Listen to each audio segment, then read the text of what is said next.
아침 이것만은 꼭 알아야 된다. 여러분들께 엄선해서 뉴스를 대신 정리해드리죠. 듣기만 해도 이해가 쏙쏙 되는 뉴스픽 시간입니다. 오늘 여전히 이진한 뉴스마터 기자와 함께하겠습니다. 어서 오십시오. 네, 안녕하십니까. 네, 한동훈 비대위 논쟁으로 서로 열기가 정말 뜨겁죠. 네, 어제 한겨레와 국민의일보는 한동훈 장관이 비상대책위원장으로 낙점됐다고 각각 단독 보도했습니다. 그러게요. 네, 내용을 종합해보면요. 한 장관은 이르면 이번 주 안에 여당 내에서 이견이 해소될 경우 사표를 제출하고 곧바로 국민의힘에 입당하는 수순에 합의한다고 합니다. 한동훈 비대위원장 체제가 가동되면 법무부는 후임 장관 후보자가 임명되기 전까지 인호공 차관이 장관직을 대행하는 체제로 운영할 전망이라고 전했습니다. 야, 드디어 한동훈 장관 이제 정치에 본격적으로 입문하는군요. 그동안 장관 자리에서 부적절한 언사를 통해 가지고 좀 비난도 많이 받았는데 이제 뭐 옷 벗고 아주 그냥 비상을 할 수 있는 그런 시기일까 될까요? 근데 모르겠습니다. 이게 비대위원장으로 과연 정치 경험 하나도 없는 법무부 장관 출신 가능한지. 자, 지도부에서는 반응이 있을 것 같습니다. 네, 일단 지도부는 이름을 밝히지 않은 지도부가 이제 기사에 많이 등장을 했는데요. 원외 당협위원장 대다수가 한동훈 체제로 총선을 정면 돌파해야 한다고 보고 있어 가능한 빨리 한 장관을 임명해야 한다 이렇게 이야기를 했고요. 결국 한 장관이 출마를 할 것이고 그것을 좀 더 앞당기겠다라는 입장입니다. 그러나 이날 대통령실이 발표한 개각 명단에는 한 장관은 포함되지 않았습니다. 일단 대통령실에서는 추가 개각 명단이 있을 것이라는 여지만 남겨둔 상태라서 이번 주 안에 그 내용이 좀 정리될 것으로 좀 보입니다. 이렇게 되면 김홍일 방통위원장 후보자 열받습니다. 그분은 법무부 장관을 노리던 사람인데 이렇게 빨리 한동훈 장관이 나갈 줄 알았으면 그 며칠 사이에 좀 더 버텨볼 거 이랬을 것 같은데 어쨌든 중요한 거는 한 장관 후보로 박성재, 길태기 이런 분들이 거론된다. 그러니까 결국에는 한동훈으로 윤석열, 한동훈 이 사람들로 결국 검사들로 그냥 해결해 보겠다 이런 뜻인 것 같은데 지금 지난 여당 의총에서 김웅 의원이 대통령 아바타냐, 김주애냐 이런 얘기까지 하면서 엄청 강력히 반대했단 말이죠. 네. 근데도 끝까지 밀어붙이나 봐요. 네, 일단은 그런 반대 의견이 중진 의원들 사이에서도 나왔는데요. 어제 홍준표 대구지사는 자신의 페이스북에 글을 남겨서 한 장관은 윤 대통령의 아바타라고 지적을 했는데요. 정치 경험이 많고 큰 판을 다뤄본 사람을 영입해서 비대위를 만들어야 하는데 윤 대통령 아바타가 다시 당대표가 되면 그 선거가 되겠냐라면서 김기현 대표가 실패로 나선 것은 바로 그런 것인데 쇄신 대상들이 자기가 살아남으려고 꼭 하는 짓들이 김기현 체제 2기를 언론 플레이를 통해서 다시 만들려고 한다 이렇게 꼬집었고요. 또 이준석 전 대표는 16일 날 MBC 라디오에 출연해서 정권 심판론이라는 큰 바람을 잠재워야 하는데 정권의 2인자를 등판시켜서 이 바람을 잠재우겠다는 발상 자체가 맞지 않는다. 결국 큰 변수를 통제할 의지가 없다라고 본다 이렇게 이야기했고요. 또 수도권 출마를 선언한 하태경 의원 같은 경우에는 신중론을 이야기했는데 한동훈은 정치 신인이지만 당의 유력한 차기 대권 주자이기 때문에 잘 키워서 아껴 써야 된다. 온갖 풍상을 맞는 비대위원장의 한동훈을 조기에 소진하고 총선에도 도움이 안 될 것이라고 주장을 펼쳤습니다. 그러니까 사실 이 얘기가 많았었어요. 한동훈 장관이 만약에 비대위원장이 되면 총선이 결과가 좋았을 때는 곧바로 대선 주자급으로 크겠지만 만약에 총선이 좀 결과가 안 좋거나 내부적으로 그 운영하는 과정에서 문제가 생기면 한동훈 장관은 치명상을 입을 것이고 조기에 이 카드가 소진이 될 수 있다 이런 얘기였거든요. 근데 결과적으로는 그래도 이 사람밖에 없다 이렇게 얘기를 지금 하는 것 같습니다. 이게 대통령이 너무 이 사람을 믿는 것이기 때문에 그럴 수 있을까 잘 모르겠네요. 네. 자, 부정적인 목소리가 계속 커지고 있죠. 네, 일단은 말씀하신 것처럼 그 아바타란 얘기도 나왔고 이런 것은 결국에는 비대위원장은 수직적 당정 관계를 극복해야 되는데 네. 그렇지 않고 대통령실과 원활하게 소통하면서 해야 할 말을 제대로 못하고 하는 것은 문제가 될 것이라면서 최재형 의원도 이날 SNS를 통해서 자신의 입장을 밝혔고요. 결국에 한동훈 장관이 등판하면 윤심 공천에 우려가 있다라는 그런 우려의 목소리도 계속해서 나오고 있습니다. 맞아요. 한 장관은 오로지 검찰 라인 자기네들 사람들만 계속해서 대통령과 같은 의지를 가지고 할 것 같은데 잘 모르겠네요. 자, 또 하나의 변수는 송영길 전 민주당 대표 영장 심사입니다. 오늘 오전에 민주당 대표였던 송영길 전 대표의 피해자 신문이 있는 날이에요. 구속영장. 네. 예, 어떻게 되겠습니까? 오늘 일단 서울중앙지법 유창훈 영장 전담 부장 판사가 이 내용을 맞는데요. 송 전 대표가 받고 있는 의혹은 정당법과 정치자금법 위반, 특정 범죄 가중처벌법상 뇌물 혐의 등인데요. 특히 돈봉투 살포 등 불법 정치자금 전달 과정을 인지하고 지시했는가, 또 증거 인멸 우려가 있는지에 따라서 영장 심사는 갈릴 것으로 전망됩니다. 그런데 여기서 만약 기각이 나오면 한 장관의 등판론도 좀 위축될 것으로 보입니다. 지난번에 이재명 민주당 대표의 영장 심사에서도 내용과 별개로 기각이 된 이후에 한동훈 장관에 대한 회의론이 좀 퍼진 것도 있었고요. 그때만큼은 아니겠지만 송 전 대표에 대한 그런 구속영장이 기각이 되면 그동안 정치인 수사가 좀 미미했다, 좀 성과가 없었다라면서 좀 그런 힘이 좀 흔들릴 것 같은 모습입니다. 사실 민주당에서는 오히려 한동훈 등판 환영한다. 한동훈 와라 이러긴 했었습니다만 또 한동훈 장관이 가지고 있는 여러 가지 그 위기 대처 능력, 순발력, 또 약간 그 보기에 조금 사람을 가지고 놓는 듯한 그런 능력 이런 것들 때문에 민주당이 얼마나 또 잘 대처할 수 있을지 모르겠습니다. 누가 이길까요? 글쎄요. 어떻게 될지. 자, 두 번째 이슈 가겠습니다. 민주당 이야기 좀 해볼까요? 네, 오늘 이제 이재명 대표가 오늘 영화 길 위의 김대중 시사회에 초대를 받아서 참석할 예정인데요. 당초에는 이낙연 전 대표와 이 자리에서 만날 것으로 예상됐지만 두 사람은 각각 다른 시간에 참석할 것으로 알려지면서 만남이 불발될 것으로 보입니다. 반면에 이 대표는 같은 시각 시사회에 초청받은 김부겸 전 국무총리와 만남을 가질 것으로 보이는데요. 또 같은 시간에 초청을 받았지만 불참을 하게 된 정세균 총리와는 이제 정세균 총리는 이제 노무현 재단 일정 참석으로 불참 의사를 밝혔고요. 그럼에도 불구하고 이 대표는 두 총리를 각각 20일과 28일 개발 만남을 추진 중인 것으로 이제 알려졌습니다. 권칠승 수석 대변인은 일정을 최종 조율 중이라면서 당의 단합을 위해 원로들의 말씀을 해주시길 기대한다면서 당의 통합된 모습을 보이겠다라는 의지로 보입니다. 네, 길 위의 김대중. 이거 봐야 되는 거 아니에요, 우리? 서울의 본도 보고 이것도 보고. 네, 굉장히 뭐 알려지지 지금까지 공개되지 네. 않은 영상들이 있어서 굉장히 흥미로울 것 같습니다. 네, 이거 내가 보기에는 두 영화를 같이 봐야 될 것 같아요. 서울의 봄하고 이 길 위의 김대중하고가 다 연결되는 부분들이 많기 때문에 아마 그 두 영화를 보게 되면 여러분들 시각이 좀 달라질 수 있을 것 같고 특히 젊은이들. 저는 그 당시에 이걸 다 겪었던 사람이기 때문에 저는 안 봐도 됩니다. 여러분들, 우리 기자님들 꼭 보시기 바라고요.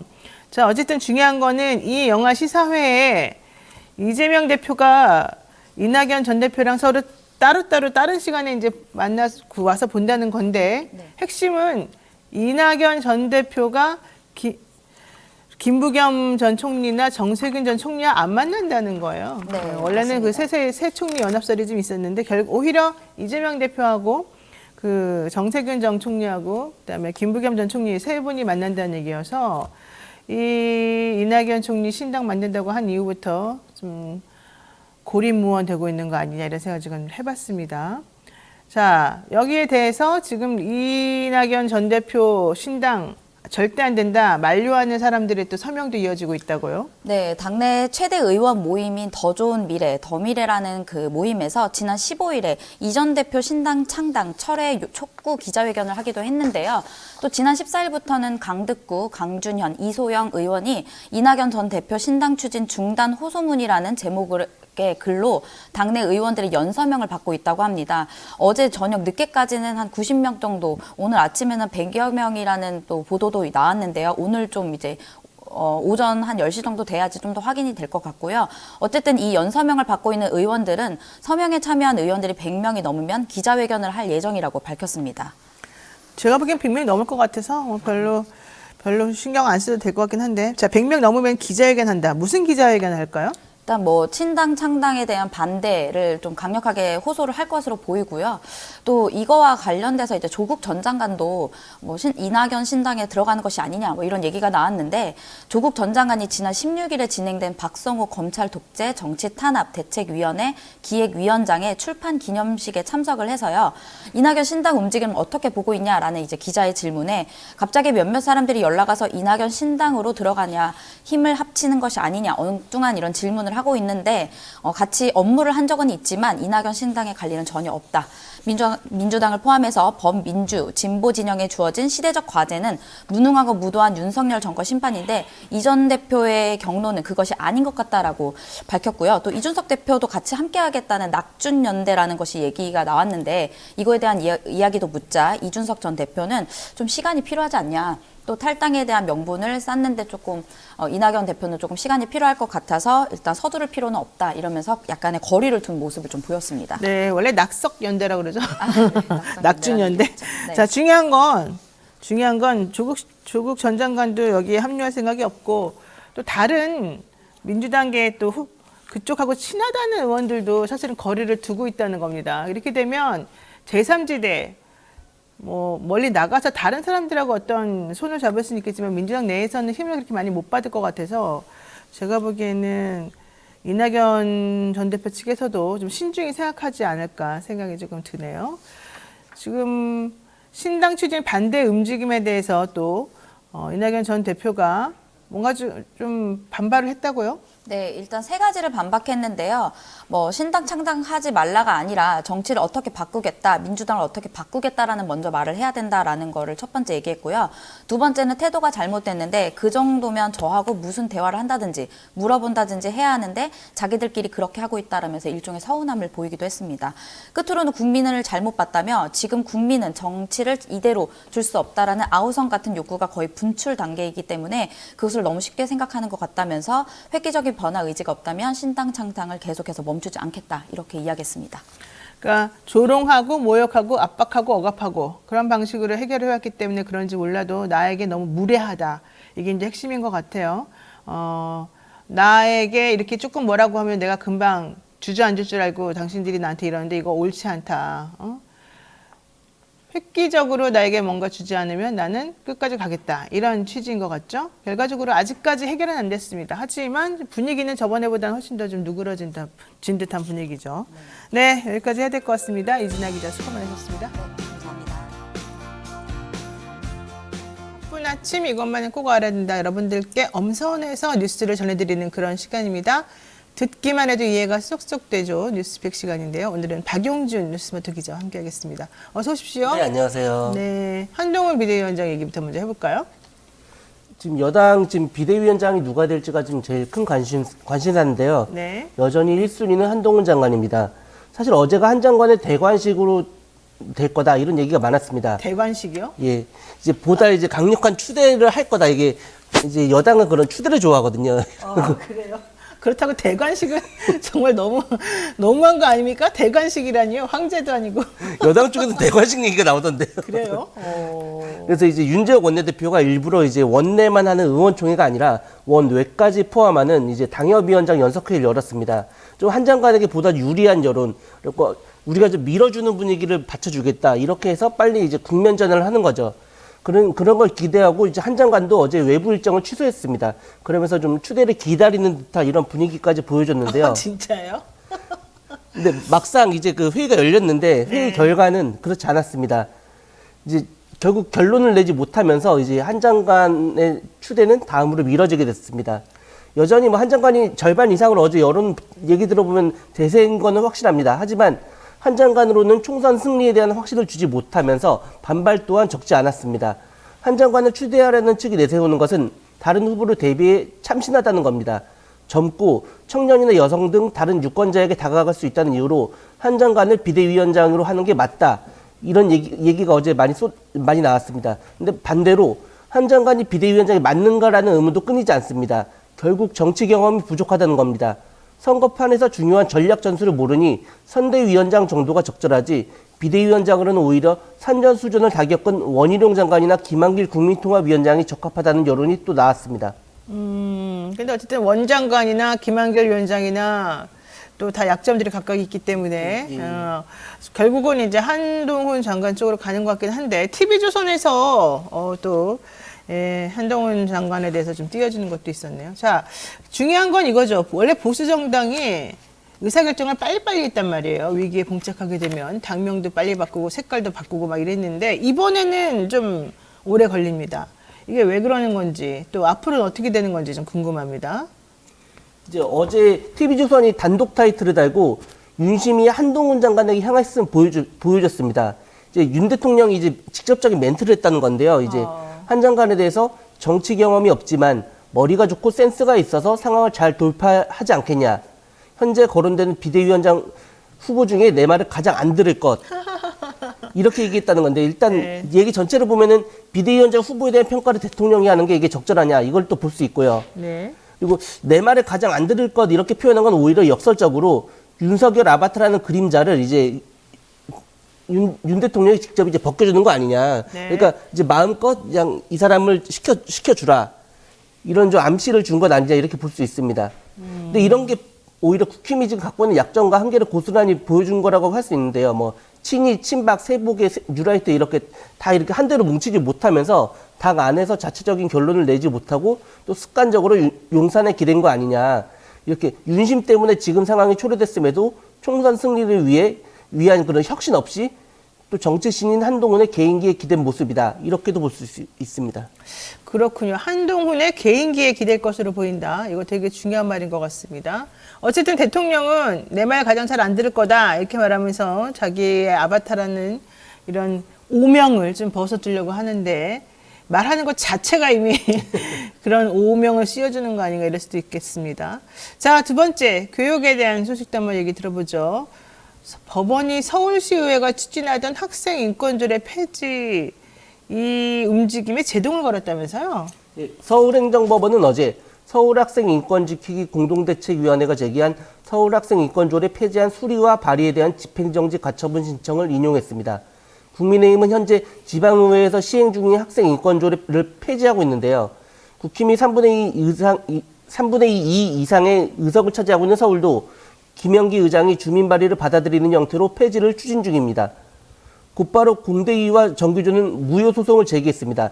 이번 판결은 오는 22일 본회의에 이제 폐지안 처리 움직임을 보이면서 이를 멈추기 위해 제기한 가처분 신청이 받아들여진 겁니다.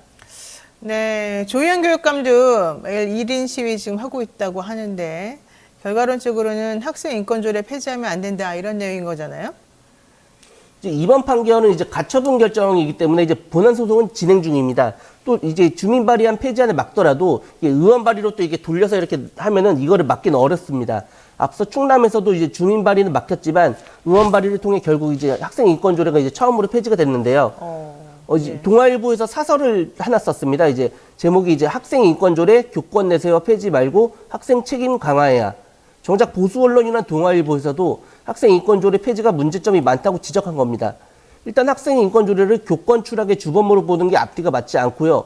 학생의 책임 조항을 추가하거나 보완하면 될 일을 이제 폐지하는 거는 이제 인권 교육을 포기하고 권위주의 시절로 돌아가자는 말이냐. 또 이렇게 볼 수 있습니다. 또 균형 잡힌 인권 교육 앞에 좌우가 있을 수 없다. 모두 제가 한 말이 아니라 동아일보가 한 말입니다. 그래요. 요즘 동아일보 사설이 읽을 만한 게 되게 많습니다. 그리고 되게 의미가 심장합니다. 학생 인권조례, 교권 내세워 폐지하지 말고 학생 책임을 강화해라. 결과론적으로 교권 추락하고 학생 인권을 존중하는 거하고는 별개 문제다. 이런 얘기인 것 같습니다. 네, 박용진 기자 수고 많으셨습니다. 오늘 꼭 알아야 할 뉴스들을 엄선해서 대신 정리해드리는 시간입니다. 네, 뉴스픽 시간. 오늘은 박용준 기자와 제가 함께 하도록 하겠습니다. 네, 안녕하세요. 네, 안녕하세요. 오늘 어떤 소식을 준비했는지 보겠습니다.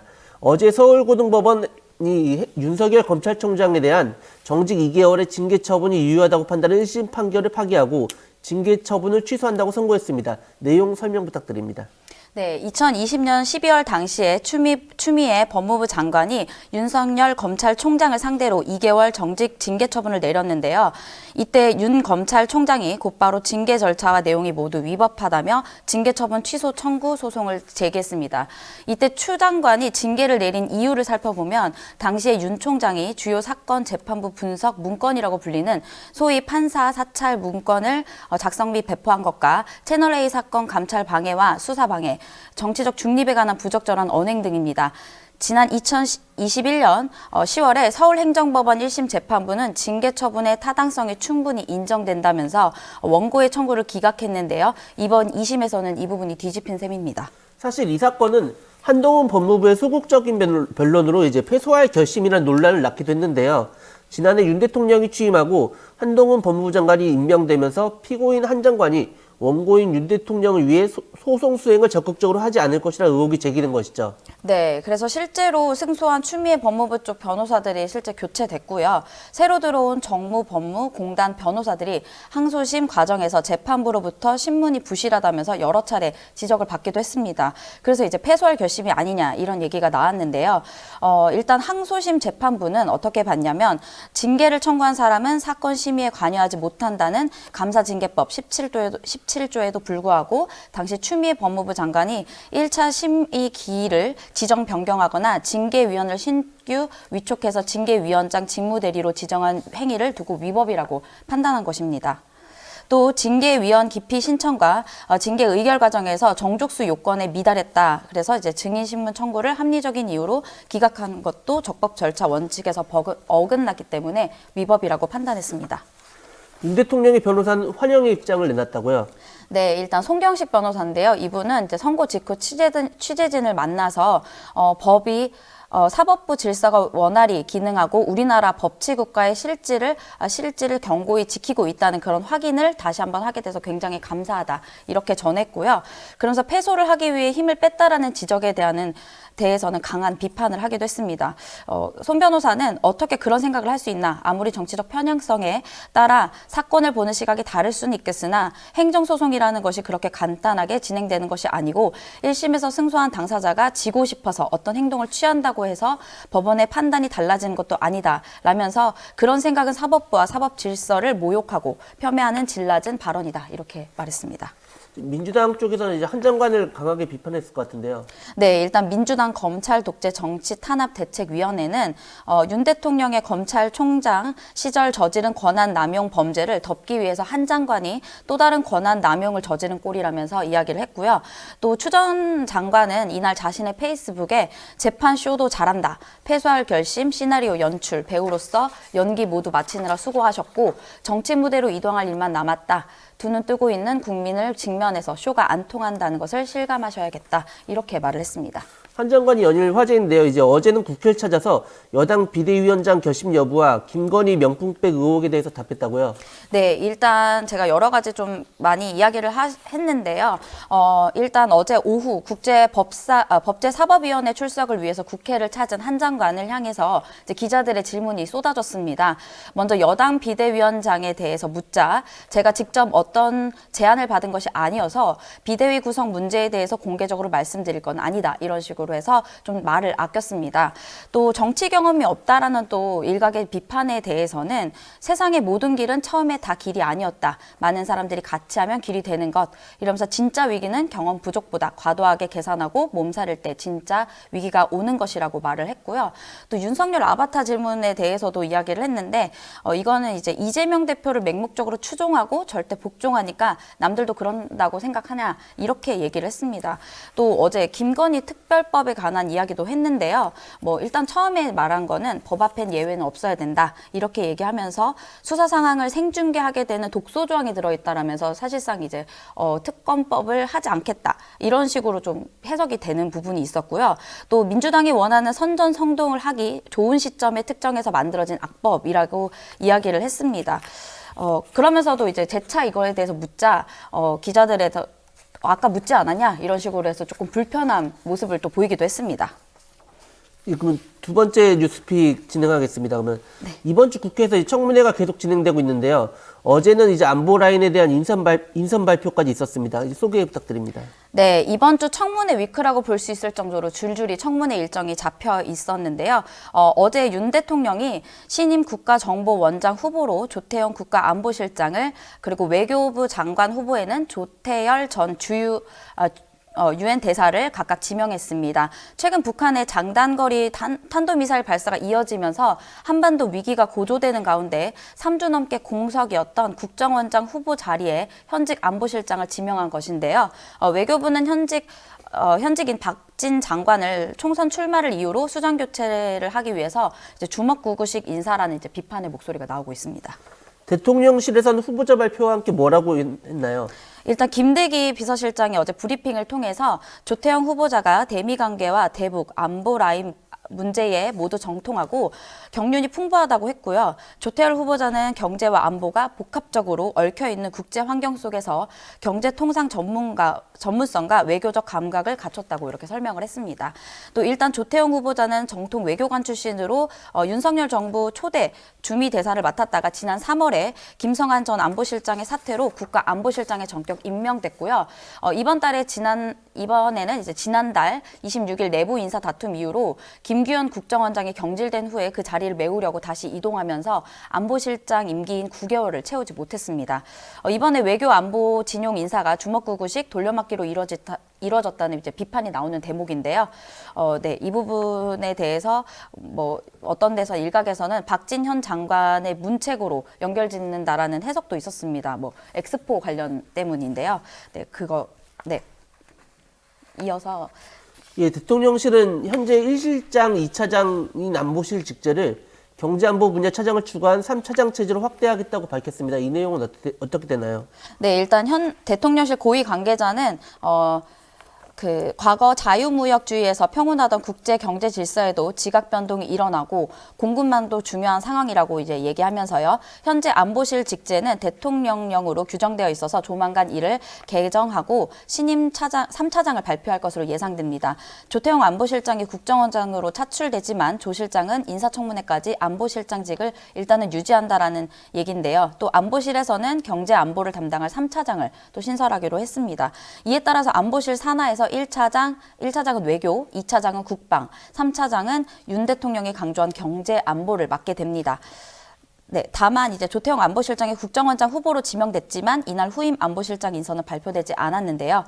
여기에 대통령실 관계자는 인선을 검토한 다음에 후임 안보실장을 발표할 것이라고 이야기를 했습니다.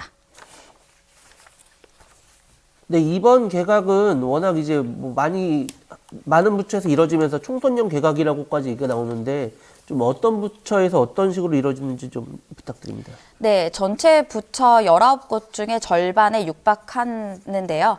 일단 앞서 지난 4일에는 기획재정부, 국가보훈부, 그다음에 국토교통부, 농림축산식품부, 해양수산부, 중소벤처기업부 이렇게 있고요. 17일에는 산업통상자원부에서 현직 장관들의 총선 출마를 위한 개각이 진행됐고 이날 외교부에 이어 법무부 장관 교체도 기정사실로 받아들여지는 상황입니다.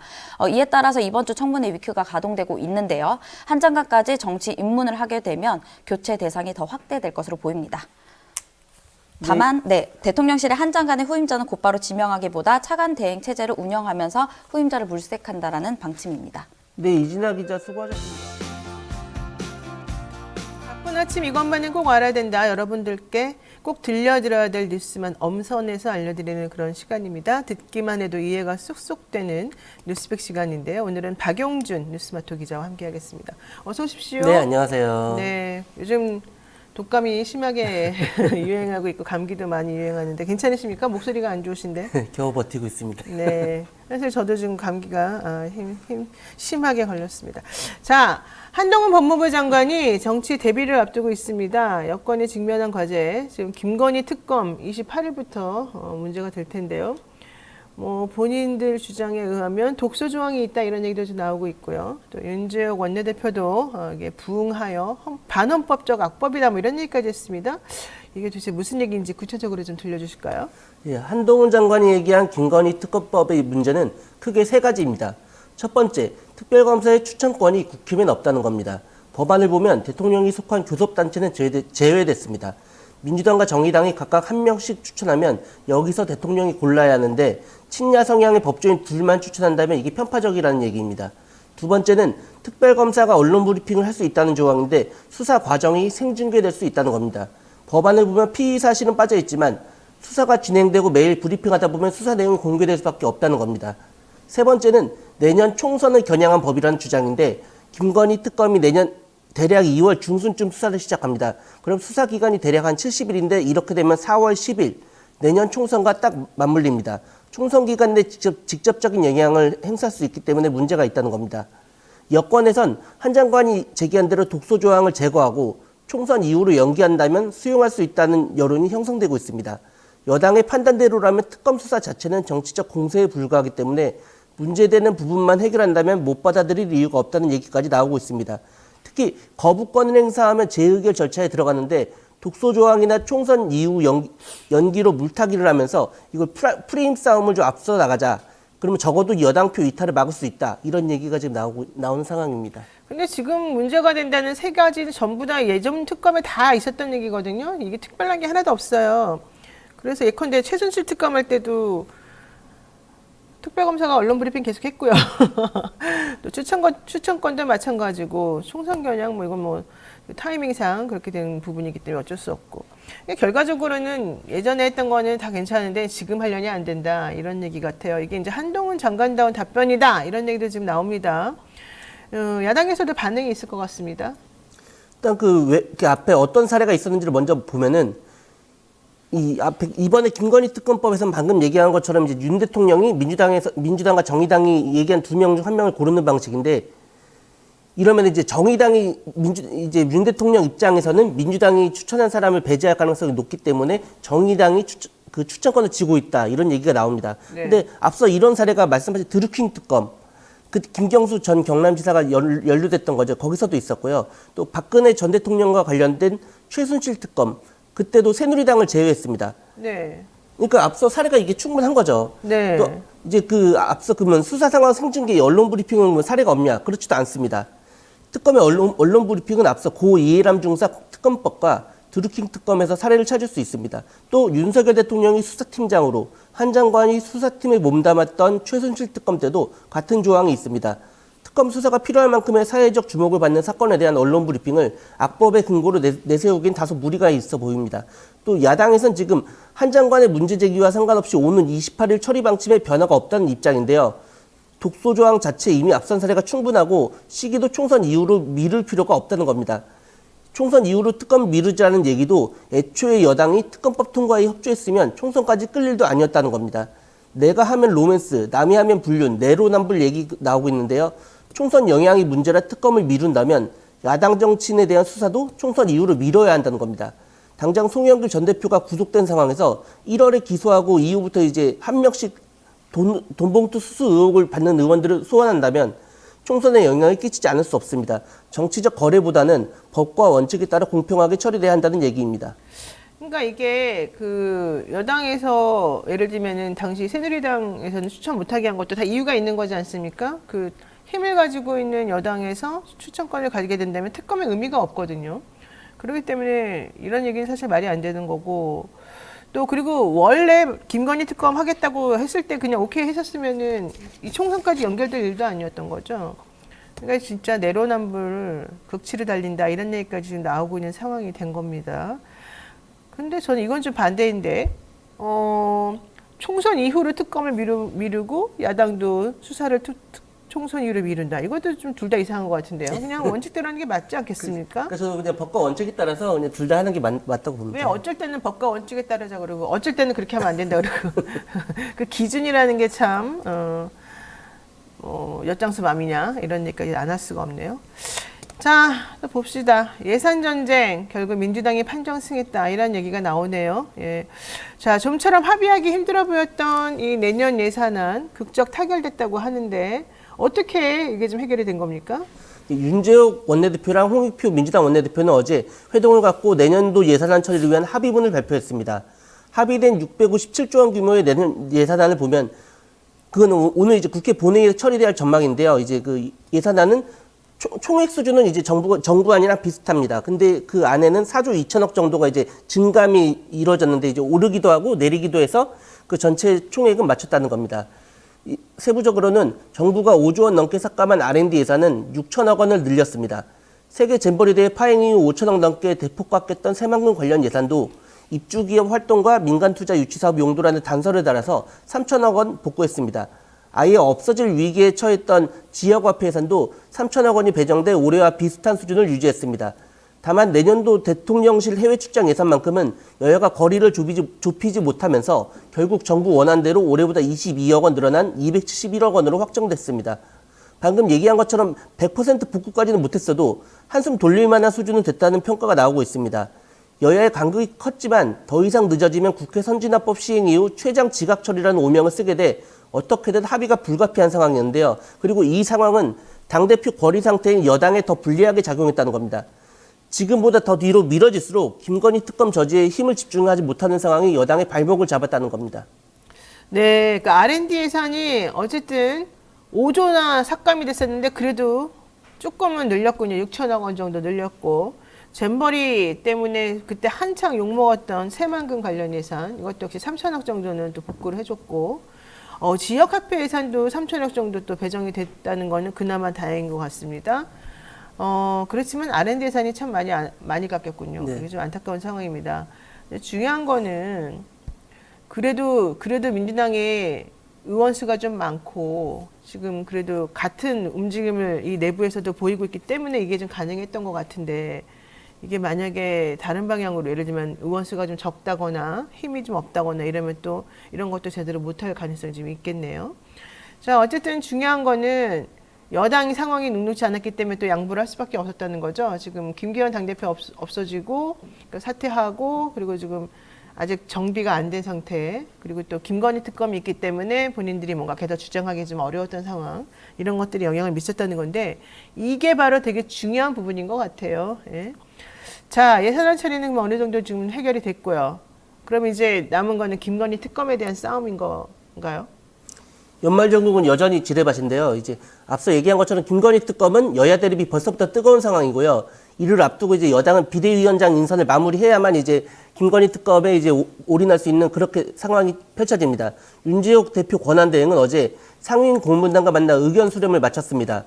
원로들은 한 장관을 이순신 장군에 빗대 국힘이 12척의 배밖에 안 남은 위기 상황이라며 이를 극복하기 위해 한 장관에게 맡겨야 한다며 중지를 모았습니다.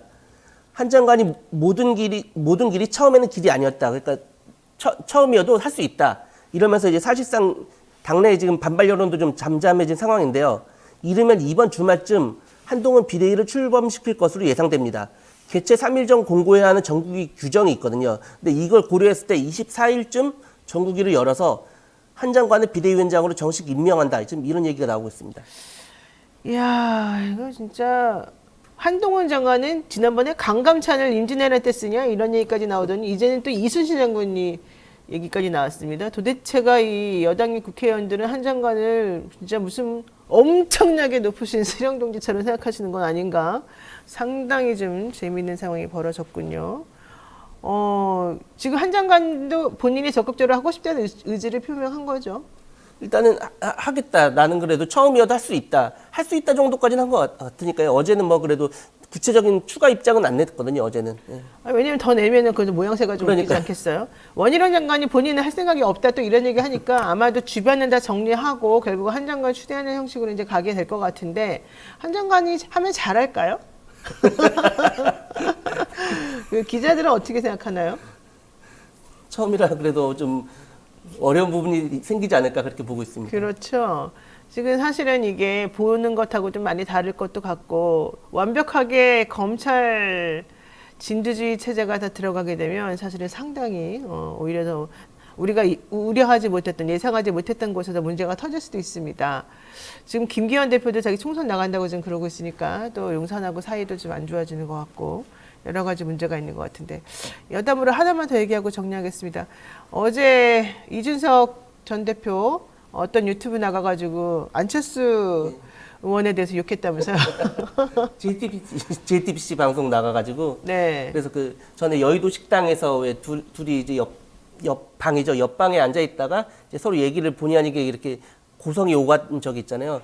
그걸 얘기하면서 뭐 안철수 그러면서 그 안철수 의원은 직접적으로 얘기한 건 아닌데 이제 앞에 안철수 의원 얘기를 하던 거니까 이 새끼가 이 발언이 이제 안철수 의원을 지목한 거다. 지금 이런 얘기로 지금 비판이 나오고 있습니다. 예, 그러니까는 진행자가 이제 물어본 거죠. 정치하면 안 되는 제일 안 좋은 사람이 누구냐 이제 물어보면서 여러 가지 보기를 들어줬는데 그 중에 하나가 식당에서 밥 먹다가 고성을 지르고 어쩌고 저쩌고 한 사람 이제 이렇게 얘기를 하면서 결국 안철수 의원 얘기가 나왔고 안철수 의원 성대모사를 또 하면서 이 XX야 뭐 이런 얘기까지 했다 이런 얘기죠.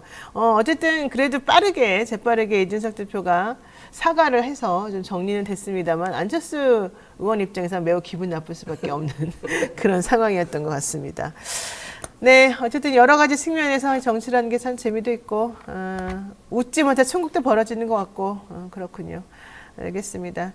여기까지 해야 될 것 같습니다. 박영진 기자 수고 많으셨습니다. 네, 감사합니다. 바쁜 아침 이것만은 꼭 알아야 된다. 여러분들께 엄선해서 뉴스를 들려드리는 그런 시간입니다. 듣기만 해도 이해가 쏙쏙 되는 뉴스백 시간이죠. 오늘은 이진한 뉴스마터 기자와 함께하겠습니다. 어서 오십시오. 네, 안녕하세요. 네, 정말 추운데 괜찮습니까? 네, 오늘 많이 추워가지고요. 네. 네, 옷을 좀 꽁꽁 껴입었습니다. 네, 평상시에도 좀 껴있는 편인 것 같은데. 네, 추위를 많이 타서. 네, 저도 감기 걸려가지고 정말 힘듭니다. 여러분들 많이 이 감기나 이런 것에 좀 대비를 하셔야 될 것 같습니다. 야생아님께서 추위 뚫고 오셔서 감사합니다 그러셨는데, 네, 여러분들이 더 고마운 존재들이죠. 자, 우선 이슈부터 보겠습니다. 한동훈 전 장관 어제 국민의힘 비상대책위원장으로 공식 지명이 됐습니다. 법무부 장관 자리에서 곧바로 여당의 당대표가 사실인데 된 겁니다. 네. 혼자 궁금해하라 의원에게 막 이런 얘기까지 하던 분이었는데 일사천리로 딱 진행이 돼버렸습니다. 네, 네. 어떻게 된 걸까요? 네, 어제 한동훈 법무부 장관의 사표 수리까지 굉장히 빠르게 진행됐는데요. 일단 어제 오전에 윤재호 국민의힘 원내대표 겸 당대표 권한대행이 한 장관을 만나 위원장직을 제안했고 이 자리에서 한 장관이 바로 수락했다고 합니다. 이후 오후에 국회에서 긴급 간담회를 열어서 그동안 의견을 종합해 오늘 국민의힘 비대위원장으로 한동훈 장관을 추천하기로 했다라면서 한 장관이 공감하고 이를 수락했다라고 말을 했습니다. 이후 한 장관은 윤석열 대통령에게 사표를 냈고 윤 대통령은 2시간 만에 사표를 수리했습니다. 이때 김수경 대통령실 대변인은 브리핑을 열고 윤 대통령이 한 장관의 사의를 받아들여 면직안을 제거했다고 이야기를 했습니다. 그러면서 이제 후임자 지명이 없는 것에 대해서는 공백이 생기지 않게끔 절차를 잘 지켜가서 빈틈없이 할 것이라고 말을 했는데요. 지난 13일에 김기현 대표가 사퇴한 후에 8일 만에 빠르게 비대위원장 체제로 돌입하게 됐습니다. 야, 근데 이게 있을 수가 있는 일인가요? 이렇게 법무부 장관에서 오전엔 법무부 장관이었다가 오후에는 갑자기 여당의 당대표가 돼버리고. 네. 야, 이건 사실은 이제 공무원 중립 의무도 많이 위반되는 상황이고 여러 가지 측면에서 특이한 상황이긴 한데요. 과정이 순탄치 않았다, 내지는 네. 뭐 매끄럽지 않았다, 이견이 있었다 이런 얘기도 있더라고요. 네, 일단 과정이 순탄치 않았다는 이야기를 먼저 말씀을 드리면요. 일단 한 장관이 이제 비대위원장으로 추대하기 위해서 국민의힘의 의원총회와 연석회의 등 여러 차례 회의를 거쳤다고 하는데요. 최고위원들이 나서서 전화까지 돌리면서 이제 설득을 했지만 마지막까지도 한 40% 정도의 의원들은 반대를 했다고 전해지고 있습니다.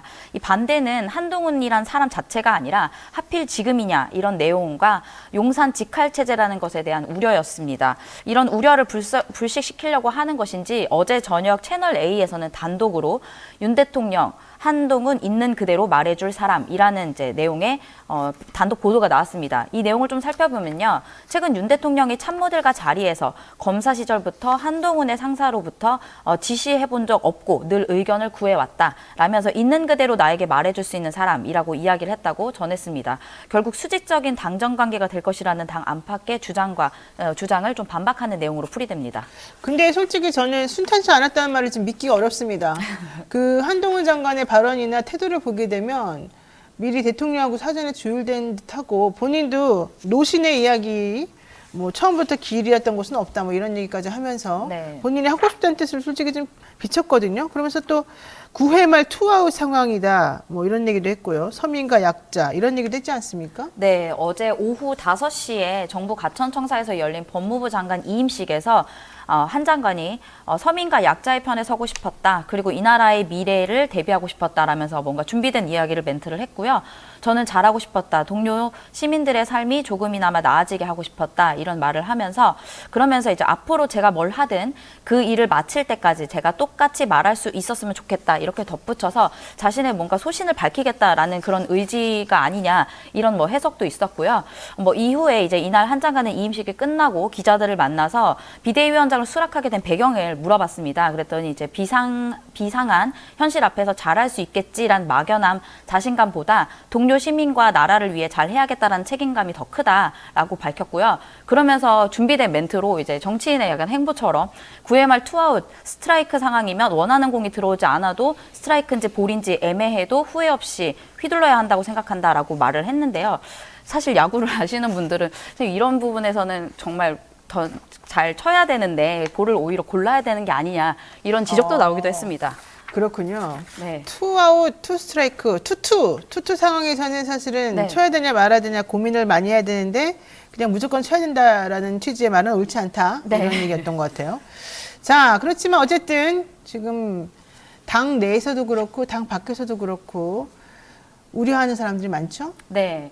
홍준표 대구시장은 엊그제 자신의 페이스북에 일단은 이제 한동훈 장관이 좀 유력하다라는 얘기를 하자 한동훈 체제에서 당무 언급은 안 할 생각이라면서 윤 대통령과 직접 부딪히게 돼 윤 대통령과 관계상 부적절하며 직할 체제가 될 것이라고 꼬집었고요. 이재명 민주당 대표는 어제 기자들을 만나서 비대위원장 취임을 축하드리고 집권 여당 책임자로서 주어진 책임과 임무를 잘 수행해 주길 기대한다 이렇게 답변했습니다. 그러면서 이제 민주당에서는 한민수 대변인이 논평을 내면서 한 장관은 용액관 그리고 검액관들에게 대거 공천장을 주고 김건희 특검법을 온몸으로 막을 것이라면서 국민의 우려를 불식해야 할 것이라고 말을 했습니다. 또 어제 제가 눈에 띈 것 중에 하나는 제 눈에 띈 거는요. 이제 한동훈 법무부 장관의 명예를 훼손한 혐의로 2심에서 벌금형을 선고받은 유시민 작가였는데요.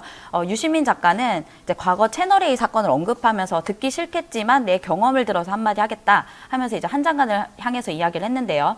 자기 자신이 한 행위에 대해서 공개를 못하지 않나 휴대전화도 안 열고 그 상태로 더 고위직 공직자가 됐고 이제 정치인으로 여당의 사실상 당대표가 됐는데 본인이 벌받지 않는다고 해서 공직자로서 적합한 행위를 한 건 아니라는 점을 스스로 잘 생각해 보길 바란다 이렇게 이야기했습니다. 네, 유시민 노무현재단 이사장인가요? 네. 그 유시민 작가, 네. 전 이사장이죠. 네. 유감이 많을 것 같아요. 네. 자, 어쨌든 이제 이로써 현직 대통령과 여당 대표 모두 검사 출신이 됐고요. 사실은 큰 시험대에 서게 됐는데 한동훈 장관 입장에서 어떨지 모르겠습니다. 이준석 전 대표는 한동훈 장관하고 만나겠다 뭐 이런 얘기도 하고 있지 않습니까? 네, 이준석 전 대표는 라디오 방송에 출연해서 저는 누구든지 만나는 사람이기 때문에 안 만날 이유는 없다 이렇게 밝혔는데요. 근데 한 전 장관은 이 비슷한 질문을 기자들 앞에서 이제 듣자 특정한 생각을 가진 사람에 대해서 생각해 본 적 없다 이렇게 밝혀서 사실상 선을 그은 것이 아니냐 이런 해석이 나오고 있고요. 일단 한 전 장관은 다음 주 중에 전국위원회에서 추인을 받고 임명이 되면 연내 이제 한동훈 체제의 비상대책위원회가 출범될 것으로 보입니다. 한 장관은 호우가 분명해서 네. 본인이 당대표 물론 뭐 비대위원장이긴 하지만 당대표를 맡았다 하더라도 포용 정치는 안 할 것 같이 그렇게 좀 생각이 드네요. 자, 또 두 번째 이슈 보겠습니다. 일제강제동원 피해자들 결과적으로는 또 대법원에서 최종 승소했습니다. 2차 소송한 분들. 네. 어제 대법원 2부는 이제 일제강제동원 피해자들 유족이 미쓰비시 중공업과 일본 제철을 상대로 낸 손해배상 청구 소송 두 건에서 일본 기업의 상고를 기각하고 원고 승소 판결을 확정했습니다. 1, 2심에서 일본 기업들의 소멸시효 완성 항변을 인정하지 않으면서 피해자 한 명당 1억에서 1억 5천만 원의 배상 금고 지연 손해금을 지급하라며 원고 일부 승소 판단을 했고요. 대법원은 이것을 최종 확정 지은 것인데요. 앞서 말씀하신 것처럼 이제 여기에서 또 이제 사실 이거 소송의 쟁점은 일본 기업의 주장처럼 강제동원 피해자들의 손해배상 청구권이 시간이 지나 소멸했는지였는데요. 대법원은 강제동원 피해자 또는 그 상속인들에게 2018년 전원 합의체 판결이 선고될 때까지 피고를 상대로 객관적으로 권리를 사실상 행사할 수 없었다는 그런 장애 사유를 있었다라고 이제 몫을 박으면서 사실상 확정을 했습니다. 그러니까 소멸시효가 완성이 됐느냐 안 됐느냐 이걸 확인하기 위해서는 그 권리 행사를 할 수 있었느냐 없었느냐 이제 이게 되게 중요한데 전원합의체에서 2018년도에 대법원에서 판결을 내리기 전까지는 그 부분이 정확하지 않았기 때문에 2018년 선고될 때까지는 소멸시효가 진행되지 않는다. 결과적으로는 권리 행사를 할 수 있는 그런 상황이 아니었다. 이렇게 지금 판단을 한 겁니다. 일본 기업 쪽에서 계속 그런 주장을 했었습니다만 어쨌든 우리 대법원은 그게 아니다라고 지금 얘기를 하고 있는 것이고요. 네. 자, 문제는 일본 정부의 반응인데 일본에서는 우리 그 주일 정무공사를 초치했다 이러면서 네. 이건 매우 유감이다 이렇게 지금 강력히 항의하고 있다는 것 같아요. 네, 일본 외무성이 어제 판결 직후에 이제 김장현 주일 한국대사관 정무공사를 초치해서 항의를 전달했습니다. 또 일본 정무 대변인인 하야시 요시마사 관방장관은 오전 정례 기자회견에서 이번 판결이 한일 청구 협정권에 명백히 반하며 이 점에 대해서 한국 측에 항의한 바 있다라면서 극히 유감스러우며 결코 받아들일 수 없다라고 했는데요. 또 일본 제철과 미쓰비시 중공업도 모두 유감을 표하고 배상 책임이 없다라고 주장을 했습니다. 그런데 우리 외교부가 기자들을 만나서 초치라는 것도 결국 의사소통의 일환이다 이렇게 말을 해서 좀 논란이 됐습니다. 지난번에 네덜란드 국빈 방문을 앞두고서도 네덜란드 측이 네덜란드 대사를 초치했을 때도 이런 비슷한 입장을 내놔서 좀 논란이 됐는데요. 똑같은 대목을 이야기를 해서 사실 초치의 용어를 저도 다 찾아봤는데 특정 사안에 대해서 상대국에 항의하기 위해 해당국 대사를 부르는 행위를 뜻하는 외교 용어라고 하는데 이게 과연 정말 의사소통의 행위인지 좀 다시 한번 묻지 않을 수 없습니다. 네, 우리 대통령 지난번에 네덜란드 국빈 방문했을 때 지나치게 의전을 요구해서 네덜란드 측에서 우리 외교부 관계자를 초치했었습니다. 우리 대사를. 초치라고 하는 말을 아전인수하고 있군요. 자, 여기까지 해야 될 것 같습니다. 이진아 기자 수고 많으셨습니다. 네, 감사합니다.